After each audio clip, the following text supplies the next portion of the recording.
It's Ink and Echo. Oh, I didn't even mean to. Wow, that wasn't a meta reference to my earlier Matthew McConaughey thing. But I wanted to bring that up at some point, potentially. I thought that was hilarious. okay, hold on, though. Hey, everyone. Welcome to Ink and Echo, Episode 2, the show where a writer and a musician talk two grown men who just can't get enough of each other. That's kind of a Simpsons reference I'm not stealing. Don't say what it's referencing. No, I have to, because then somebody's going to know it. Okay. Anyhow. I didn't. Go ahead. Okay. Hey, I just want to say first, thank you to our listeners who have reached out either on iTunes in a review or on Twitter or even texted us personally if you know us, and had some surprisingly kind things to say. Yes. Yeah. So that is super encouraging, and especially after my fear about how last episode went, it was really nice to hear that we didn't totally train wreck it. I feel like it was something not all that dissimilar to stage fright, at least that I got. You know, it's kind of like playing a show and thinking you're good, but then once you're up there, it's like, oh my gosh. Well, so you felt bad even the day after. Oh, I felt horrific. Well, yeah, so I was ready to quit almost. So when did it turn around? When did you think that, it's actually not as bad as I thought? When we listened to it. Oh, okay. When I listened to it the next day, and you did cut out just a few of my long pauses and cleaned it up a little bit. But yeah, after I listened back, I was like, okay, I was slightly more articulate than I thought. And I made some sort of sense. Good. That's good. But it's also like I do this thing where I assume that the first time I do something, I'm going to be perfect at it. And that is not the case with anything in life. Ever. Sports or an instrument or anything. And I don't know why I think that way, but that's how I approached this. I was like, why am I not Mark Maron after one episode? Right. Why am I not perfect? Did I help you though at the end? Yeah. Okay, good. Yeah.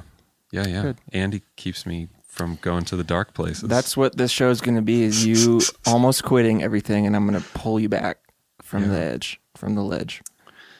Amen, brother. Okay. The other thing I wanted to say, I think we failed to mention last time, or at least state clearly, that we will be having guests on this show, even relatively soon. I would say it won't just be Andy and I talking forever. Yes, and the goal was kind of just for us to like set the stage of who we are for a couple episodes until we get that figured out. Yeah, just get to know us a little, guys. To pull up a chair with us. Yeah, so that'll be down the line before too long. Yep, is some friends on, and then some enemies. Some of our enemies, yeah. And we're just gonna turn the other cheek and talk to them in a microphone. Uh-huh. Okay. Andy, here's the biggest thing I wanted to talk about today. Bring it. I feel like last time I made some stumbly reference to the fact that I'm directing a movie, and it was a long stumbly reference. Yeah, and it just went on tangents, and it was terrible. So at the end of it, who would even understand what I'm doing? So I'm gonna lay it out. I'm gonna give kind of the sales pitch of Cordial Kill. You mean set a timer? Okay, no. Elevator. Okay, no. Go ahead. It's going to be a 1 hour sales pitch, like a lunch and learn. The old L&L. Yeah. So listen, guys, I am going to get to direct my first real movie, a short film, I should say, called Cordial Kill. I wrote it as a short story, and then my next door neighbor, Trevor, who works for the University of Denver and is a super talented director of photography, he read it, loved it, and was like, hey man, we need to make this, which was exciting for me. And so the opportunity basically dropped in my lap, I would say. Mm-hmm. So now there is a Kickstarter live right at this moment. Yep. To fund this movie. So we're asking, which I'll tell you more about the plot in a second, but we're asking for $5,000, which sounds like a large amount of money, but actually that can go pretty quick on a set, just with actors and crew and feeding everybody really well, and having to give kind of a token fee to our locations and stuff. So all that to say, it's like, we could do this movie potentially for free and make it okay and get non-actors and get non-professional crew. But this, I don't know. I just want to emphasize these are real people who actually work in the film industry in Denver who are really doing me a favor in helping me out for either cheaper than they normally get paid or for free. And so because of that, I really want to take good care of these people who believe in the vision of what I'm doing. Well, basically, you're taking it completely seriously, and everyone you're bringing on around you is taking it completely seriously. Like it's for real. It's for real. Yeah. It's not just a bunch of buddies like in a backyard, like, hey, let's make a movie. Yeah. Which is fine. Some good things have been made that way, but we want to be over and above that. So one exciting piece is Andy is doing the soundtrack. That's me. For it, but it's not going to be the Andy that you know, is it now? No, I'm going to shave my head and record. It's going to be... I almost made a neo-Nazi joke, but I went ahead and just referenced almost doing that. I would have edited that out. Good. Yeah, because that's not funny. We don't like that. Go see the film Green Room. I haven't seen it, but I sort of understand your joke. But yeah, Andy, what are you going to do with the soundtrack that you sent me? Yeah, go ahead. I'm basically going through an email that you sent me with links to all this dad rock funk stuff, and I'm going to do my own interpretation of those songs. Not like pulling stuff directly, but kind of just doing some old school, fun, funky stuff. And I literally started the whole thing today. Yeah. And I sent you a thing and you sounded happy with it. Oh, yeah. Good. Yes, I got a big smile on my face when I realized what that video was. Yes. So the Cordial Kill takes place basically in the 80s. It's not a hardline period piece, but we want it to feel like an 80s film, like an 80s crime film. And for those of you who have watched the Kickstarter video, sorry, this is repeat, but I want to model it after these classic crime films that I love, like Pulp Fiction, Goodfellas, Reservoir Dogs, The French Connection, because those movies just had such a particular look and tone, partially because of the time in which they were made. Yep. But yeah, we just want this to be a super classy and very funny crime movie. And it's weird to call it a crime movie because it is actually more of a comedy. I was going to ask you, I saw your Kickstarter, you put it in the comedy section. Was that, did you have to think about that, whether you wanted to put it there, or is there like a standard movie section? They didn't have another category that fit it more closely. So, and I was like, yeah, I'm okay with calling it that. They didn't have, it was just drama or action, like very generic genres. So, but anyway, yeah, I want it to be funny. And, frankly, I am mimicking Tarantino here. Nobody can be Tarantino but Tarantino. However, there's only room for one of him. I couldn't handle another one. Yeah, exactly. But, it's just like being inspired by Stephen King and writing a book that's not copying him, but it's taking cues, or just like any inspiration piece. So yeah, Cordial Kill is very dialogue based. It's good too. It's good. Yeah, dialogue. Andy's read the short story, and he dug it. I did dig it. So yeah, it's two mob guys driving around downtown Denver. There's Andy's badass soundtrack going on. That's like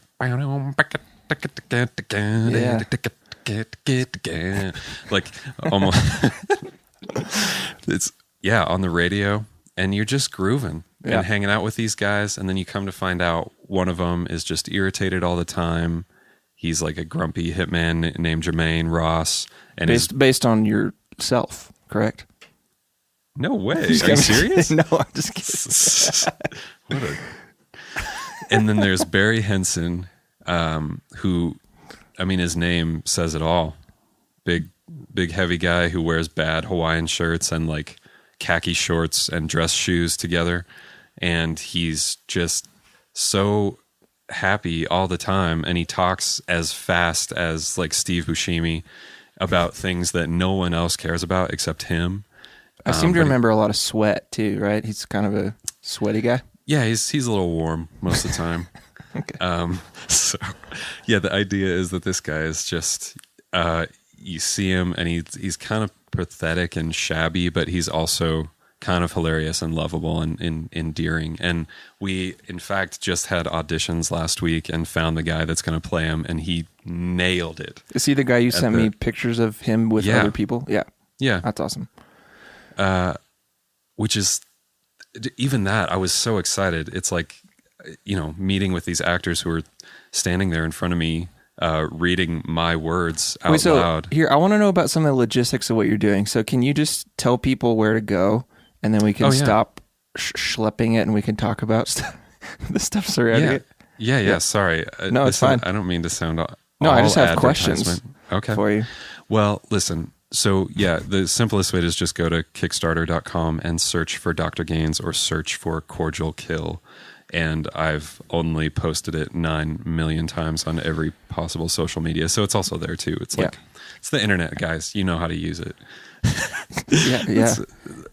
Please go find it after I insult you. Okay, here's a question for you. You texted me today that said, today specifically, you were not on social media. You were not looking at your presumably email or Kickstarter campaign. Did that happen? Did that really happen? Yeah, it didn't look. So have you looked since I texted you? Nope. Haven't looked since yesterday morning at like 10 a.m. Okay. Because I am scared to death that I'm either going to be disappointed or that I'm going to be disappointed. I mean, I'm tempted to like spoil it for you right now, but I don't think that would be good. I'm not going to. Okay. And the reason for that is, I mean,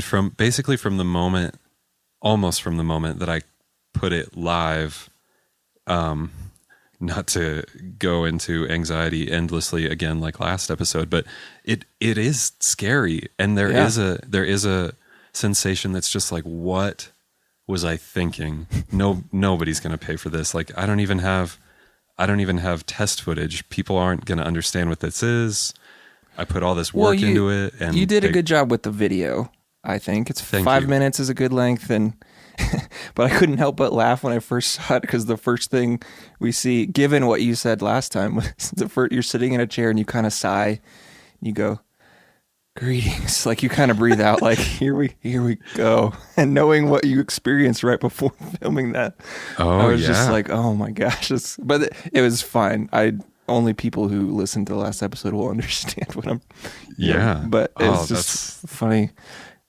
Greetings. It's just like here. I guess we're doing this now. That's funny. I hadn't even thought of that. It'd be more funny if I was like had my hand bandaged from punching my bookshelf. Yeah, totally. Okay, so I want to know.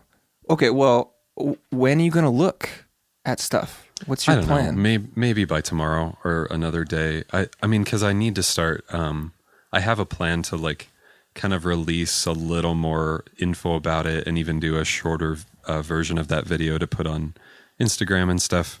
Yeah. So just I want to keep it at the forefront of people's minds. But also we should talk about it on our podcast at the very beginning. Okay. Yeah. Because on the next one, will still be within the window, I think. Yeah. If it comes out Monday, the whatever it is.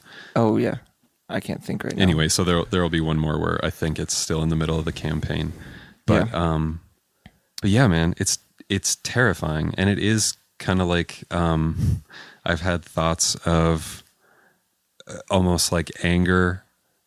And this is not. I don't think this is true. But imagining that these people care about me until I'm asking for money, and then they all disappear. But I don't at all have the attitude that I'm entitled to their money. Sure. Or not at all. It's just I want to communicate that how much work I've put into this and how much I believe in this. And it's hard to realize that for most people, it's just something they're going to scroll past. Yeah. On their phone. Well, and I think we alluded to it last time, and I mean, I'm not trying to be a Debbie Downer, and I think you probably already are aware of this phenomenon, but as an artist, I've basically given up on trying to get friends and family into what I do Mm. because they're already connected to you for other reasons. And Yeah. it's not really worth the time to convince them that they need to be into it because they're just going to be into it or not. And so I'm just done. Like I don't post anything to my personal Facebook, or I don't even really have one anymore. But it's the goal should be to get outside of those people. And now your stuff is a mix, but I think probably with Abraham the Poor and with you said last time with your book that but it is kind of true. Once they'll support you 100% until it comes time to give some money, which of course close friends and family probably will, but in general, it seems like at the beginning when people do stuff like this, they're bummed out by their friends. So Yeah. that's kind of the reality of it, I think. Yeah. Along those lines, I was even thinking back today to Levi the Poet's Kickstarter, Archibald's, both of theirs, and with you've done 2 or 3? 3, yeah. Okay. So with all of those, I knew full well I was going to give money, but I did not give money right away. Sure. And I don't know what the reason for that was, but it was just kind of like, yeah, I have time. I'll make sure that I don't miss it. And I didn't. Yeah. In any of them. And was this phenomenon or whatever the reason you made this campaign shorter so that you kind of just shortened the time where that would happen? Yeah, absolutely. Because I don't know, Trevor had a good suggestion that he's just like, it seems to me, he's never done one before, but he said, it seems to me that the middle 2 weeks are kind of a dead zone. Oh yeah. I was even going to say just now, the graphs for all of my campaigns are a pretty immediate jump up and then like a level out. Pretty much exactly for those 2 weeks. And then you get to the end and people are like, and then you keep stressing. You're like, hey, we need to hit the goal or I get $0. And then they're like, oh, whatever. People wait. Yeah. So the people who are very, very excited get in at the beginning. And then the only people who are left are the ones who are lazy or have other stuff going on. So yeah, that makes complete sense to me. I'm glad you did that. Plus it's going to minimize your anxiety time. The roller coaster is shorter, potentially more intense, but shorter. Yeah, for sure. Well, even somebody sent me a Facebook message today that was like, hey man, this looks really cool. I need to wait till I get paid, but I definitely want to pledge. And that, did you explain to them that they don't get charged until the end? Nope. Okay, you should do that. But you should have them pledge money that they don't currently have. That's really good financial thing to do. And that's how our country got where it is. Well, Andy, let's not take it political. Okay. Yeah, that's true. But still, I was saying that because it didn't even occur to me that it's like, hey, some people might want to give and they just can't at the moment. And that's fine, obviously. I was going to ask, how much spam have you gotten and what kind of spam? Because each successive campaign I've done, I've gotten more and more spam, like weird stuff. A lot. Yeah, it's crazy. Probably at least 10 messages from people that are like, hey, I think they probably just scrape the new campaigns, and I don't know how they get your contact, if it's available publicly there. Probably is. Yeah, I don't know. And I reported each of them because it was clearly just a... that's what we did for ours too. The Archibald one anyway. Yeah, that was kind of weird. And the first one was disappointing because it's like, hey, I got a message. And and then you'll keep getting them, and it sucks. You get disgruntled. Hey, I want to know about... I haven't heard anything about how the audition process even went. Like, I basically don't even understand how it works. I mean, so... what do you have right now? You have a script, a full script? Yeah. And do you have like a little summary of like, here's generally what the thing is going to be about? And is that what you give people? How do you even put out a call for an actor? Yeah. Exactly what you said. We have a script that I went through a couple drafts first before we finalized it. My crew helped me finalize it. So, and then I send out a synopsis. Well, actually I didn't, I wrote it. And then our producer, a girl named Jess, who has been super helpful and on top of it, she kind of sends out a blast to talent agencies in town, and even gives sort of caveats of what we're looking for, or the descriptions, so that they're not sending some like 20-year-old kid. Because in this case, we need pretty much all actors at least 35 or older. Yeah. And they're all male characters. Yeah. Ethnicity doesn't matter, but they just had to look kind of older. Yeah. So then once they respond and they're like, hey, this sounds interesting, then we send them a snippet of the script, which is, in this case, was just 2 pages of dialogue. So they either, a couple of them actually memorized it, and other guys just brought it in and read along, which I think is more common. Wow. But yeah, so we got a audition space, just a dance studio at the university, and I set up a table and had 2 other crew members with me sitting there, and a camera so I could film each of the auditions and go back and look at them.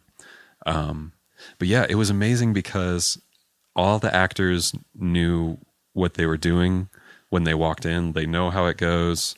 And I mean, I was the new guy, but they actually seemed more nervous than me in most cases. Was that sounds like it'd be pretty invigorating for you. Oh yeah. Yeah. So this was not an anxiety-inducing part of this process. Is that true? No. I was a little nervous just because I didn't know what to expect, and I wasn't sure if I was going to get some guy walking in who's just like a diva or really full of himself and thinks he's amazing. It sounds kind of analogous to when there's been a couple occasions when I've written a part like for drums or cello or something that I can't play. And so I've written the whole part, and I have, like a couple years ago, I drove to Houston to have drums done for one of my previous albums. And it was cool because I was kind of just overseeing it, and I wasn't actually doing the work. Like, I'd already done the work, and the whole project isn't even done, but you're kind of starting to, like, you did all the work to prep, and you looked professional, and I looked professional when I came in prepped with, here's all your drum parts, and here's the scratches, and the separate stems and all that stuff. So it sounds similar, just because I felt good. I basically just sat there while my friend engineered and this other guy played, and I'm like, yep, that sounds good, or that, why don't you change that real quick? And then that was it, and it felt really cool. So that sounds like a similar type of experience. That was probably kind of fun. Yeah, it really was. And it was refreshing that everybody was just very friendly and thankful for the opportunity to be there. And it went by amazingly fast. We were only there for 2 hours, but each audition took 5 minutes or less. Well, So how do you tell them to get out of the room? What do you say? Oh, they all pretty much know. I mean, so in every case we did 2 read-throughs, and I would just ask them, how do you feel? Do you feel good? Do you want to do another? Okay. And, everybody was just like, yeah, I feel like I hit what I was looking for. Huh. And then I would kind of say, yeah, you gave me what I needed to see. So no one had any crazy meltdowns or anything insane? No. Okay. No. And I think I got the sense that the attitude is, everybody kind of knows the stakes. Like, we're in Colorado. This is a small movie. Right. It's not LA on a giant thing. Oh, so was there like when you sent out that blast to the list or whatever, was there like here's the part and here's the pay? Did you have a pay up front? So we did not even mention that. Okay. No, in the initial Interesting. email. Yeah. And they all showed up anyway. And that was kind of when they would ask, does it pay? How much? Da da da. And did you say it's you're going to tell me, go ahead. Yes, I was saying, I was upfront with them. I was like, yes, we still need to raise the money, but you will be paid. Okay. And I did tell them how much, which I won't say here. Okay, cool. No, that's cool. And you were auditioning for 2 people? Yeah. And so there's 2 lead characters and 2 supporting. Mm-hmm. And I kind of had the idea that I'm not going to have anybody read for the supporting. I'll just kind of know the vibe and the look when I see it. Okay. And at least in the round of auditions that we did this time, we didn't find either of the supporting people. So maybe that was a bad call, but these roles are almost more, they could be non-actors. Like if they look and So sound like, could I do one? Could I be one of them? no, Okay. Why not? You're not old enough. Okay, I'm 30, dude. Call me when you're 50. You can be in a movie of mine. Yeah, I want them to look older. And I was going to say the more they look like regular guys, and even if they're kind of bad actors, that would actually play to this one's advantage. Yeah, now that I think of the story, Yeah. So it'd be the bartender and the rock and roller guy, Gotcha. the biker. Nice. Okay. So now, as far as the lead actors, they need to be good, Sure, yeah. solid people, and they are. Yeah, that's awesome. And you've decided, like you've Yeah. told them, Yep. cool. Yeah, they're in. Are They're they attached, Andy. That's what we use here in the film biz. Let me file that one away. Is there any sort of contract? Like, hey, we've picked you. You are now. You can't. I mean, you can't say they can't drop out. But is there anything official that you've done between them? Not on this. No, it's just a verbal agreement, and I think the only contract would be right before we shoot. That's actually like a like permission to use their likeness or whatever, and some sort of agreement that they're going to get paid X amount. Gotcha. Yeah, I forgot about that. I was filmed for a documentary years ago. It still hasn't come out. Hasn't come out. The one about the whale. Yeah, but I had to sign a big old thing for that too. I forgot about that. Right. Yeah, I forget what they're called. Emmy does them all the time. She has to do them for everybody. That's your wife. Emmy's your wife. Emmy's my wife. Go ahead. Oh yeah, no, that makes sense. Does she have to for her wedding photography? Does she have to do that?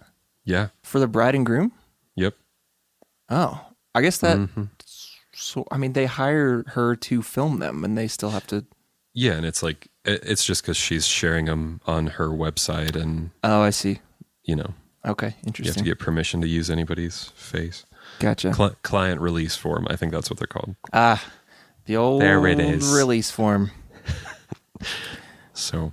All right. Well, that's cool, man. I'm excited for you, and it's fun to get a little peek into. Like, it seems like you're doing real things within the industry. Like, I don't know if you would say that you're in the industry, but you're doing industry things. You're doing the things the way they're kind of supposed to go, which is just cool. Yeah. And I'm excited to sort of follow, see how it works, because that's pretty fascinating to me. Yeah, absolutely. I would not say I'm in the industry. Well, yeah, I didn't mean. But maybe after this, sure. Yeah. I mean, not that I'm going to run around pronouncing that. Yeah. Announcing that. But yeah, I mean, every step of it has been a very big learning experience and really exciting, because Trevor for sure knows what he's doing. And sometimes he'll say terms and I'm just like, yeah, what does that mean? Like, that sounds like a hip film lingo thing. And Trevor is super kind and down to earth. And of course, he's just like, oh, yeah, it means this. Nice. So. All right, man. We've got something we've got to cover right now. Okay. Just kind of have to do it. I have new ad intro music. So. Oh, great. So people know what's going on. So here we go.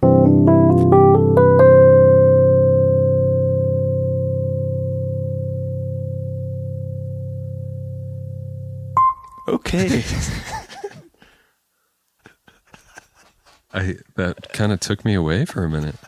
It was Damn nice. I'm making myself laugh. That was so dumb. Let's hear it. All right, Josh. It's really crazy. Our podcast has gotten a large amount of interest from the trucking industry. And, Interesting. we both drive semis as our primary vehicles. Right. And so, Josh, for you, what's the worst thing about driving a semi everywhere you go? I'd say it's the long hours Well, in the car. try something else. What else is terrible about it? It's really big and it takes a lot of gas. Gas. Yeah. Those gas prices. You got it. So Yes. we've partnered with a company called Semi Savers, and they're going to help us, Josh, because we need it. I like their name. Semi-savers, yeah. So basically, you think of a semi, you think of a big box, you think of a big non-aerodynamic box. And semi-savers, they're basically those hats that you see on top of semis that make it look more aerodynamic. So, so instead of a hard, square, boxy vehicle, you end up with a soft, round vehicle, which is what we all need. So, Josh, how much are you spending per day on gas? Oh, I mean, a good $300-400. Okay. I mean, I'm at 1,000 per day, and it's really crippling my family's ability to eat. But the cool thing about semi-savers is they will cut that by 90%. That's proven. How are they going to do that? Well, it's purely aerodynamics, physics. You put this hat on top of your semi, and you're going to get 90% better gas mileage. It's amazing.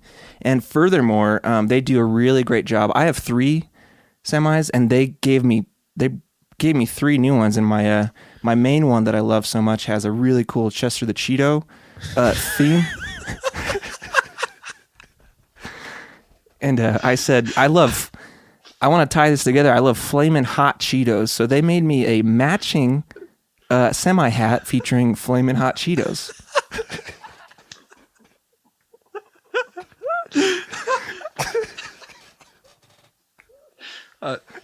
I'm so thrilled about this. I can't wait to get mine. I know.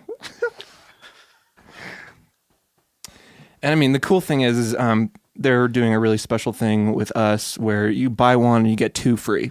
So, I mean, it's perfect for me.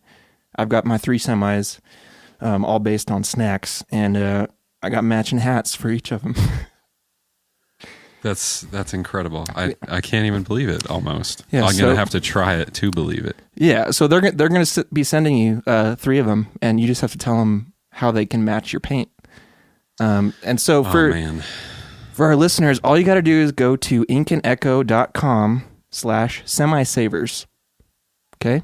And you will be able to get those 2 free semi hats that will drastically increase your gas mileage. I know there's a lot of semi commuters out there like us, and we could really use that help. So yeah, please go there now and stop throwing your money in the trash. So thank you, semi savers. Thank you, semi savers.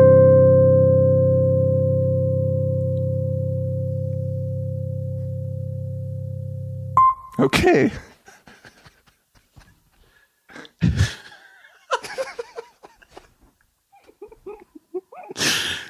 Andy, thinking about it, I think the ones that I'm probably going to order are all going to be... Dude, the ad is over, man. I played the music. No, I know the ad's over, but I'm just excited about the order that I'm going to get. All right. I think mine are all going to be based on Little Debbie snack cakes. Okay. Do Little Debbie, like snowballs, zebra cakes? I'm partial to Nutty Bars. Okay. And... Swiss cake rolls, okay, and oatmeal cream pies, but okay, I can only eat like one of those before feeling sick. Well, I mean, you don't have to eat them; you just have to display them proudly on your semi. Right. I'll deliver them to other people. Yeah, that's amazing. So I don't know. We talked a lot about you. Yes, and I'm tired of it. I guess it's the Josh show this week. That's what you said. No, that's not what you said last week. Said it was the Andy show. Yeah, the Andy Griffith show. Yeah. Well, so I thought, okay, we damn it, Josh. No, last week it was a decent episode. We talked a lot about like lofty ideas and things we want. I'd sort of like to, I guess, just talk a little specifically about what I'm doing, because I have a lot of things going on behind the scenes with my career and my life that I have not spoken about or can't speak about yet. So I thought I'd share some of those things and allude to some of those things. Disclose that information. I mean, I'll just kind of make a list here, and Josh, you can, if you want to, just kind of ask whatever you want to ask. So I'll say yay or nay to your list. Okay. Depending on what I care about. Number 1, I am in need of a new studio space to work, and I'm nay. Okay. Nay, don't care. Sorry, continue. So part of it is because, well, it's been a really frustrating process for a lot of reasons. I live on my in-laws' property, as you know, Josh. You know me. I do know. And I'll be basically building out another section of the building that I'm currently in. So it's not really my building, and working with my father-in-law, like we're on our third contractor. The first guy said he would, and then Are you serious? You really are on the third contractor? yeah, and then the second guy was just too part-time and was constantly always like a month out from just being able to start. So he is no longer going to do it, and I have another guy coming over tomorrow to check it out, and this guy has done other work for my father-in-law and works really quickly and has a large team and should be able to knock it out. So I'm stoked. That sounds like the winning team there. Yeah, yes. And I'm excited. Well, we need to do this for multiple reasons. I have 4 kids. We currently have, there's only 2 bedrooms open to the kids, so it's 2 and 2. Life would be a lot better if we could split them up a little bit. So I need to get out of this room I'm currently in and have it be for my oldest son. That would just help a lot.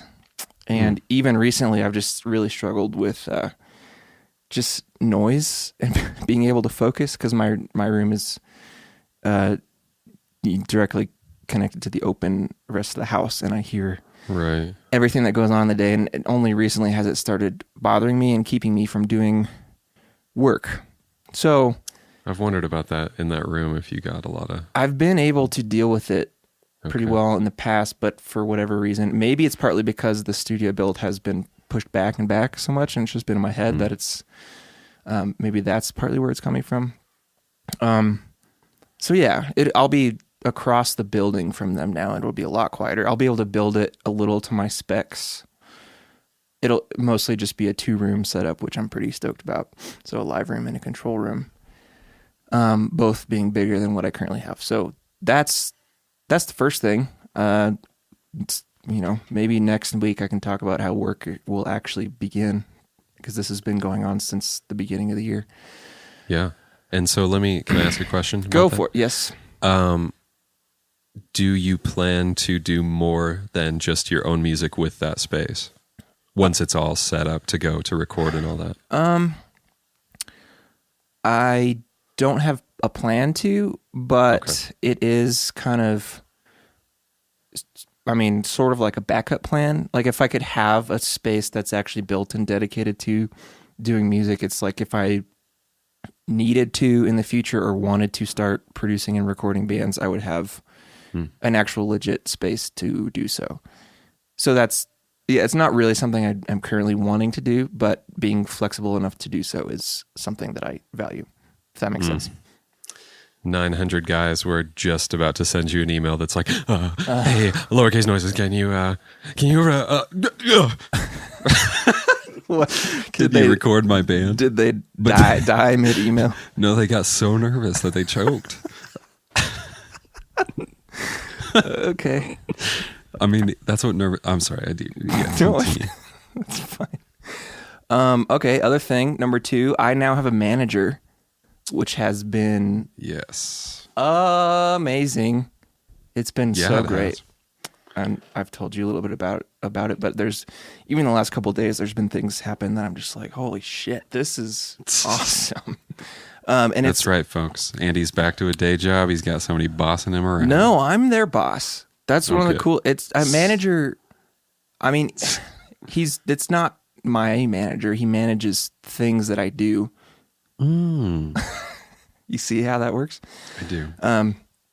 No, I'd like to talk about it more in the future. It's also tied to him being my manager is tied to a deal that I'm working on with a certain not pseudo record label. It is a record label, but works differently than you think a record label would work. So I can't say who it is yet, but I've gone back and forth with the contract once, and I should be getting it back any day to officially sign it.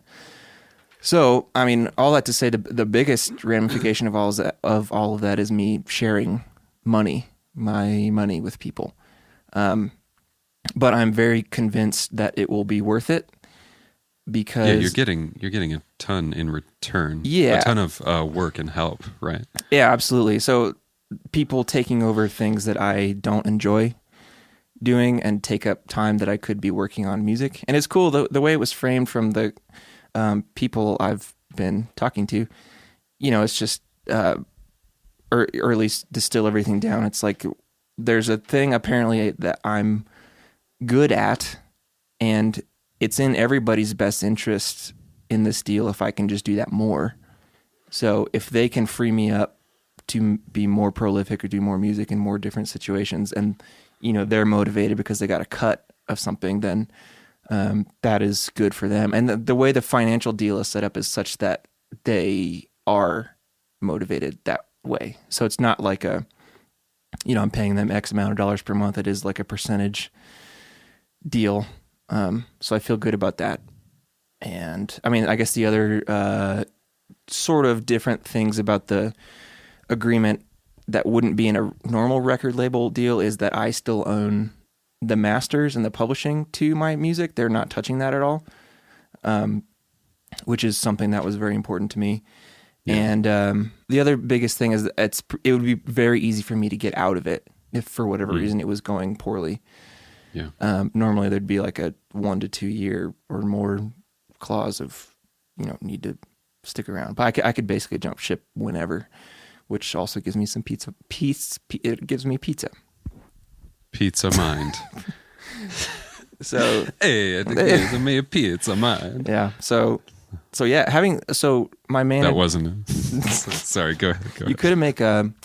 Wasn't as good as my McConaughey. Let's just say. Oh, can we take a break for a second, and just listen to that?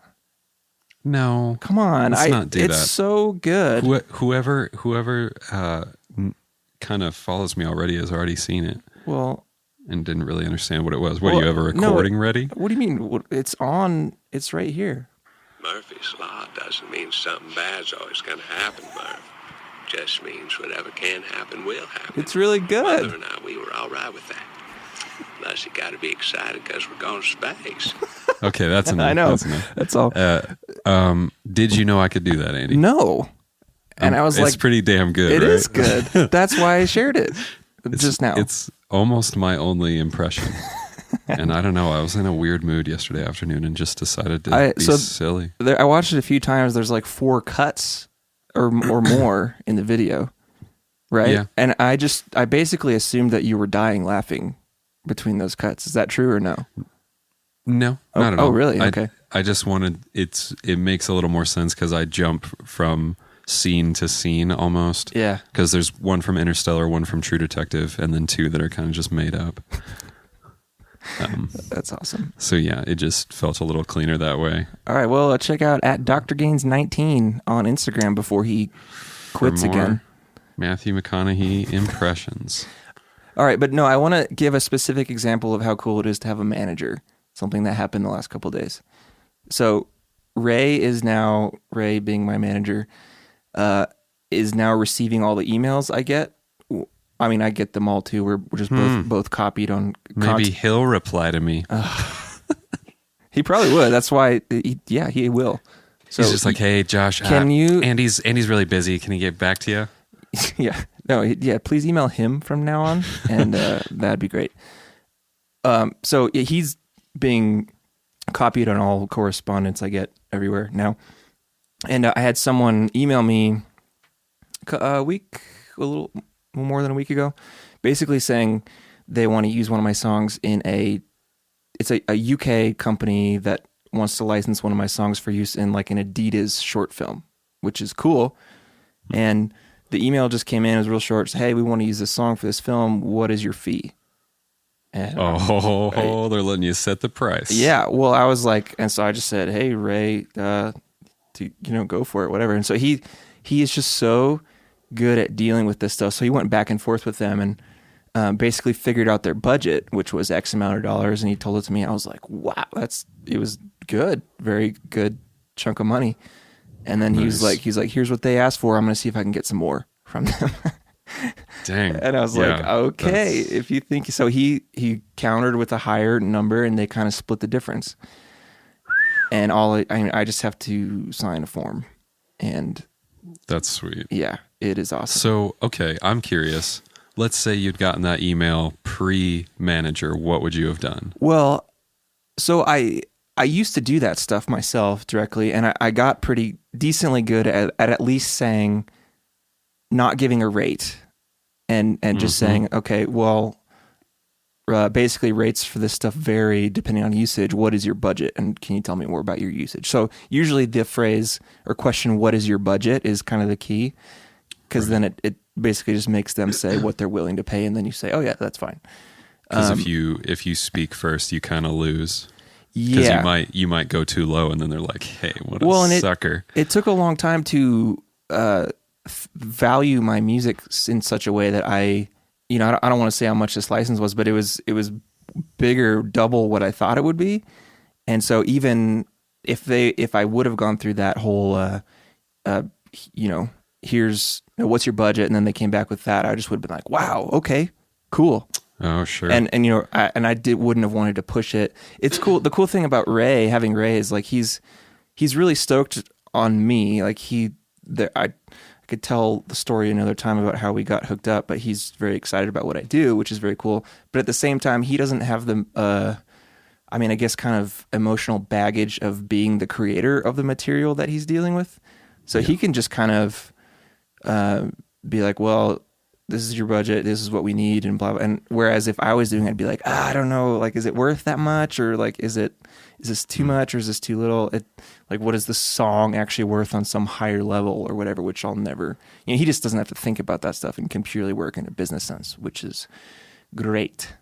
So that's my story. So hopefully soon I'll be able to talk about the more specific label stuff, or at least who and what and whatever. So we're just going to make a commercial for some shoes, and we want to use music by a lowercase, whatever it is, It's fine. Oh, he wants how much? Well, give it to him. It's good.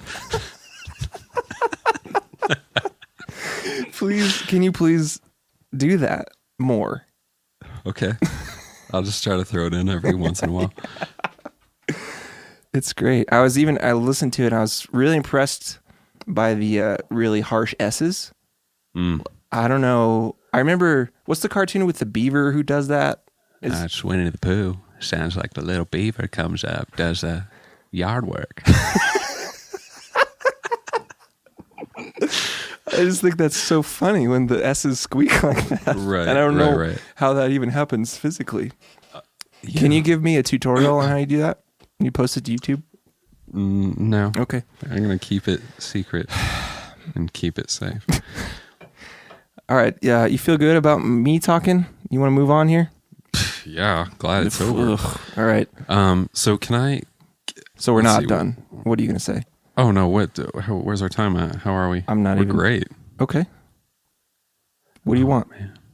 Well, so I was thinking about something. Do we have time to start another topic that wouldn't be super long, or should we wrap it up? Whatever you want. A short-ish one, and then I think we're going to get into some stuff on my YouTube comment.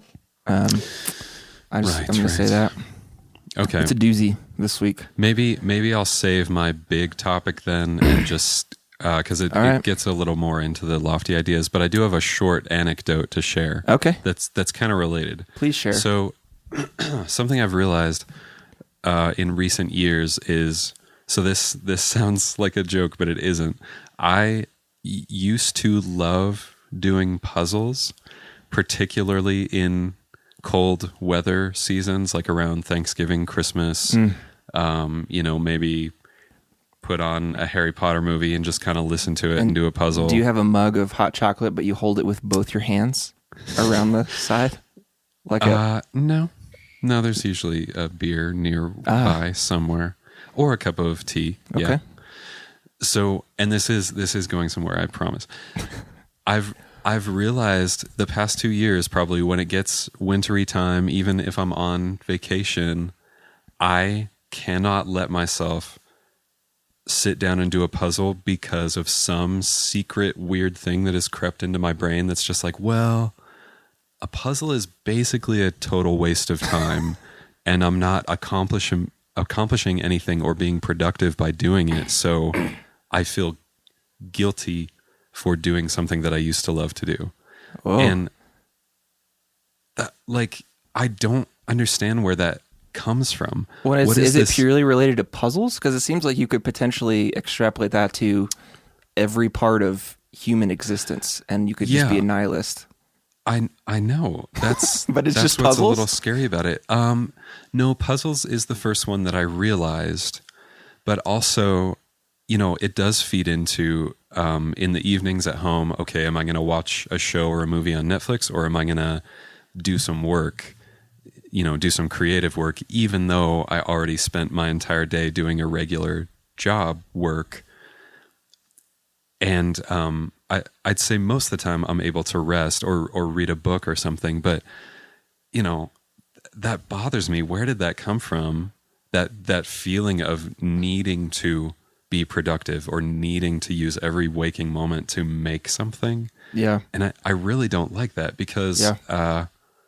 I want to get back to where, okay, I do my work in the right, you know, during work time, and in the evenings I do rest. Yeah. And I think I panic sometimes that I'm not, that I don't work hard enough, or that even that my creative career, so to speak, isn't successful because I haven't worked enough and like haven't sacrificed every restful moment to keep building what I'm doing. And Yeah, you haven't just- you haven't lost your family yet. Amy hasn't divorced you. You feel guilty that she hasn't been pushed away by your art yet. yeah, no, but yeah. So I just think it's interesting, and I'm trying to let myself rest, because and Emmy is good at encouraging Yeah. me with this, because she's just like, yeah, you don't need to be doing something constantly, and Yeah. rest is totally necessary. And she even will affirm me of just like, okay, there are slobs in the world, there are lazy people, you are not one of them. Yeah. Like you Totally. finish what you start, and you do things a Yeah. lot, so don't worry about it. Well, I mean, I think our marriages are kind of opposite in that sense. I have to encourage Megan a lot about that, because she feels guilty about, you know, leaving the house 2 nights a week to go dance.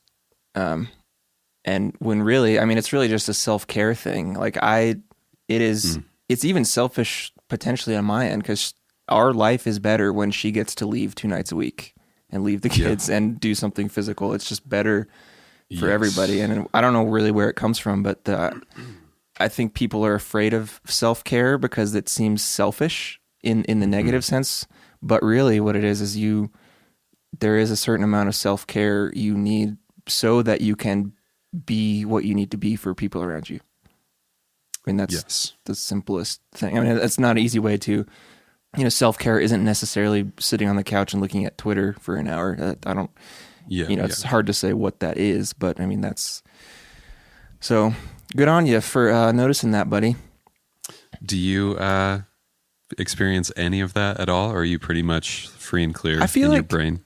Not free and clear, but I do feel like that's one of the things that was kind of instilled in me from my introvert mother, who taught me about my introversion and how I need recharge to be recharged and be alone and do things like that. And it's something I deal with now doing music full time. Like there's days where I just try things and none of it works, and I'll just watch multiple movies on Netflix in the middle of the day. And I do don't you- feel bad about it. Was that going to be your question? Yeah. Okay. Yeah. That's interesting. In the span of a single day, I don't feel bad about it. If it ends up going a little longer, then I feel like then maybe it turns itself into laziness, but I can usually turn that around. So, but yeah, for the most part, I don't have any lingering guilt or whatever. I'm generally happy with that part Good of me. man. Yes. Yeah, I want to learn that. Andy, shut up.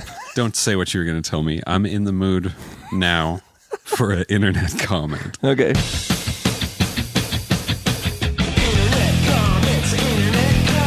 Internet comments, what can I say? I get them every day. All right, Josh, this one is a doozy, and I pulled it out of the archives. as a way to celebrate your Kickstarter, because this is a comment I got on YouTube when I did my last Kickstarter. Hey. And this is what this person thought about me asking for $2,500 to reprint a vinyl that I wanted to. I mean, in my case, Kickstarter was purely a okay. Some of you guys say you want this thing. Let's make sure there's enough of you to financially do it, and so I don't lose money printing up 500 copies of vinyl. That's purely what basically all my Kickstarters were. So this was a talking head video I did on YouTube, and the only piece of context you need is one, that I was asking for $2,500, and two, that there are some amps, guitar amps, visible behind me in the video. I'm going to do my best to articulate the stuff that's in caps. It's maybe 75% caps. Okay, here we go. Sell one of those fucking heads. What a sham. This is just drivel I used to do in my bedroom. You're lucky to have a fucking room. $2,500 for your lazy shit. It's a bunch of fucking pedals sounding like the Thelma and Louise soundtrack minus the talent. People are dying of fucking chemotherapy, and you want strangers to pay for your shit when you have $10,000 worth of fucking gear. That's the comment I want to focus on. I do want to read one other one. He went to a different video and comment. He went to a video where I did a cover of a Dredge song, and kept going. He posted some links to other YouTube videos. I don't remember what they were. I did look at them at the time. So this one says, and you asked for $2,500 fucking dollars from strangers when you have amps and $4,000 worth of fucking pedals and like 12 exclamation points. Fuck off. You quit your job to practice guitar and play covers? Fuck off. A woman died in her car, sleeping in it between her 3 jobs. She died from gasoline fumes. Fuck you, Andy Othling. Fuck you. You sit there and think, child. So, oh my, that's this guy. What I'd like to do is go through that first comment sentence by sentence. You feel good about that? Sure. Okay. So the first sentence, sell one of those fucking heads. Okay. So what he's seeing is some gear in the background that's worth more than what I'm asking for in the Kickstarter. And this is potentially the most interesting part of the comment, is because he's like, you need $2,500. It's sitting right behind you. You're an idiot. But the analogy that I would like to make is, if, I'm thinking about contractors. Imagine you hire a contractor to do a job and he brings you a quote and it is X amount of dollars, but then you come back to him and be like, man, I see you've got that Bobcat behind you. Like, why can't you just sell that and give me a discount on this thing? It's like asking you to sell your tools so that you can receive the product, Yeah, so, well put. So there you go. There's that. Next sentence. This is just drivel I used to do in my bedroom. Maybe it is. I don't really have a way to argue with that one. I was not able to see any of his music. It could be far better than mine. Who knows? Okay, next one. You're lucky to have a fucking room. True. Next question. $2,500 for your lazy shit. Lazy? Maybe, I don't know. But people seem to want it enough on vinyl, so I will take that. Okay, next question. This is next sentence. This is a good one. It's a bunch of fucking pedals sounding like the Thelma and Louise soundtrack minus the talent. So there's a lot in this one. First off, he's giving away his age a little bit, wouldn't you say? How I've heard the term or name Thelma and Louise, but I've never seen it. Yeah, nor have I. Okay. He could have given a little more updated reference. Well, and the thing I don't understand is whether he thinks the Thelma and Louise soundtrack is good. Because if it's not, and he's saying that minus talent, then that's a brutal own on me. But maybe it's a good song. I haven't listened. So maybe he's saying there were some talented people that made this Thelma and Louise soundtrack. You are not one of those talented people. Andy, I'm really with him on that one. I just feel like you should have based your whole career on Susan Sarandon driving a convertible off a cliff with some other actress I can't remember. What is that? That's the ending. Of what? That's the ending. Spoiler alert. 30 years later. Thelma and Louise is about two female friends who are just like, fuck society, we're out of here. And they drive off a And cliff? at the end, they're being pursued by cops because of they've done something crazy that I don't know. So some film buff is just dying inside. But yeah, at the end, they're just like, are you in? And they hold hands and they drive a convertible off the edge of a cliff and kill themselves. Okay. But it's beautiful, Andy. Not a dry eye in the theater. But what was the soundtrack? Do you remember? Was it good? I don't know. It's probably Kate Bush and Peter Gabriel or something. I don't know. So basically, all I can take away from that sentence is that this is an older man, older than I am, and familiar with the Thelma and Louise soundtrack. Okay, next sentence. People are dying of fucking chemotherapy, and you want strangers to pay for your shit when you have $10,000 worth of fucking gear. Okay, so bringing in the pieces of this, people are dying of chemotherapy. Yes, true. You want strangers to pay for your shit. Kind of true, but really, I want them to pay for their own shit. That's the little tweak I'd make there. Because I'm not asking for $2,500 so that I could have 500 pieces of vinyl sit in my room, because that's cool. Right. Yeah. So there. That you could say about any piece of entertainment that people pay money for. Right. That's just like, don't give your money to that. Give it all to charity. Well, yeah, he doesn't give an alternative. I guess I could give it to people dying of chemotherapy or women dying in their car who have 3 jobs. Yeah, that was a very particular reference. Yeah. I feel like that was even maybe a news story that he just saw that day and decided to throw it in. But it's just, I guess my whole point in going sentence by sentence is he's not really saying anything. Right. And I don't know. He's just real upset. Yeah, but why? I have screenshots of this comment, the second one I read, and 2 others. Like he went to people who commented on my channel, not even a video, and just tried to trash me 2 other people. Like someone left a nice comment about something, he just said fuck him. So, I hope you don't get one of those guys here, Josh. Yeah, I do too. It's terrible that was said to you, but it is fascinating in a weird way, because it's just like nothing that he's saying has anything to do with you, really. Well, he's just upset. And he's upset that I'm asking for money for a thing, which if there's a PBS pledge drive on, he just must lose his shit in his house, right? Yeah, it doesn't make a lot of sense. And I just wonder if this guy does this all day, just goes around and yells at things that he wishes he was doing. Well, and I'm also interested in what makes people trolls, because the profile picture was just a sunset with a sailboat, and the name was just literally 2 letters together in one, and then 1 letter, so not even anything resembling a name. So I'm picturing an older guy who maybe missed out on something in his life that he wanted and is now stuck and is taking it out on someone who is doing what he wanted to do. Somewhat. Mm-hmm. Maybe. Could be. Yeah, it's possible. So comments like this are almost easier to deal with just because they're so absurd.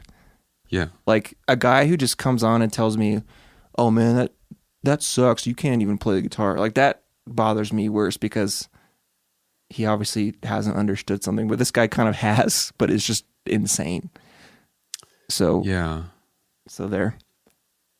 Yeah. Back to what you said about what makes a troll a troll. I fully believe in almost every case, it's just about feeling like you have a sense of control over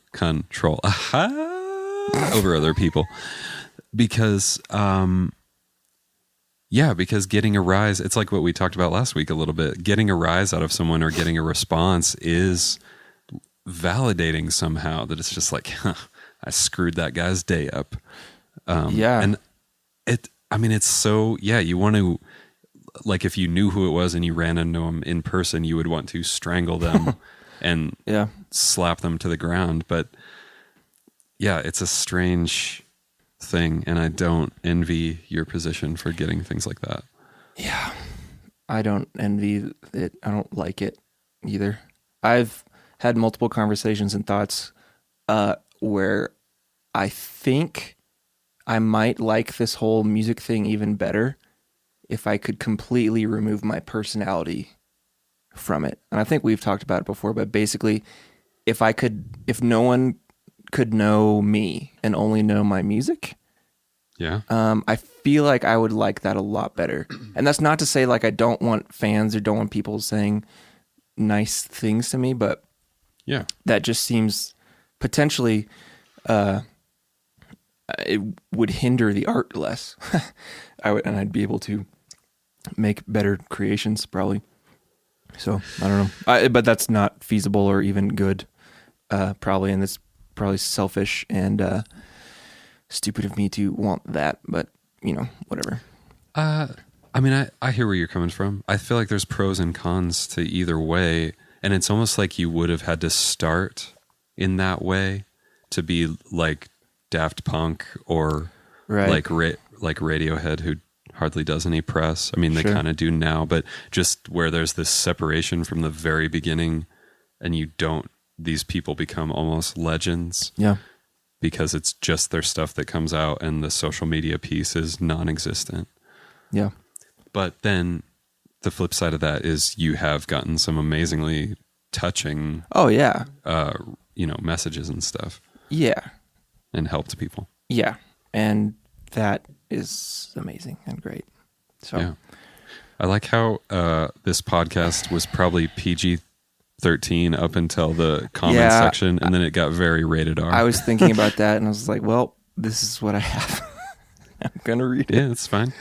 It's fine. I mean, that's gonna that's real life. That's my life. I get Andy, to read. thank you for being so real today. This has been a handcrafted artisan YouTube comment that I've brought to the show. We are going to earn that little explicit E. Absolutely. Yeah. Well, audience, I feel great. I feel so great. All right. Way better Okay. than last time. Real quick, It's what did you do differently this time? I did a few things differently for this show that helped me, I think. But what did you do differently? Well, I just planned ahead and, just told myself you got to be excited about it. Don't be nervous. It's fine. A couple of dry takes, then you're going to nail that good one. It's just going to be like, all right. that is true, though. Actually, I made myself a little, just tiny little outline of things to touch on, and I told myself beforehand I'm gonna be excited and not get nervous. But this feels closer to an actual real conversation we would have. The last one didn't. Yeah. Oh, yeah.